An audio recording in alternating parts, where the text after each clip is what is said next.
ওটাকে হসপিটালে ভর্তি করার পর বাচ্চাটাকে তো বাঁচাতে পারলাম, কিন্তু বউটাকে বাঁচাতে পারলাম না। আমি আপনার কষ্ট বুঝতে পারছি। বাল বুঝবেন আপনি আমার কষ্ট। আপনি জানেন বউটা মরে যাওয়ার পর আমাকে হাত দিয়ে কাজ চালাতে হয়। বেশ, যাই হোক, আপনার বইয়ের এই অ্যাক্সিডেন্টের জন্যই আপনার ছেলের মাথায় লেগেছিল, আর তখন থেকে আপনার ছেলে বোকাচোদা হয়ে গেছে। ডাক্তারবাবু, তাহলে রোহিতকে কি ঠিক করা যাবে না? আপনি বোকাচোদাই আছেন, এই জন্যই কথাটা বলছেন। আমি যদি আপনার ছেলেকে ঠিক করতে পারতাম তাহলে কি ঠিক করতাম না? তাহলে রোহিতকে কি স্কুলে ভর্তি করা যাবে? রোহিতকে স্কুলে ভর্তি তো করা যাবে, কিন্তু ও কোনোদিনই নিজে পড়ে পাস করতে পারবে না। বুড়ো ঢার হয়ে যাবে, কিন্তু মাথায় বুদ্ধি হবে না। মানে ঠিক বুঝলাম না। মানে বাল পেকে ঝরে যাবে, কিন্তু মাথায় জ্ঞান বুদ্ধি কিছু হবে না।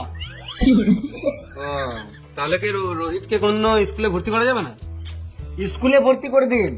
আপনার ছেলে প্রতিবন্ধী ক্যাটাগরিতে খেলে কাঁসার থালা, ক্যাথা, তোষক, মগ, জামবাটি যেতে ঘর ভরে দেবে। কিন্তু ডাক্তারবাবু, আমার ছেলের ওই 700 স্বাস্থ্য সাথী, হ্যাঁ ওটাই।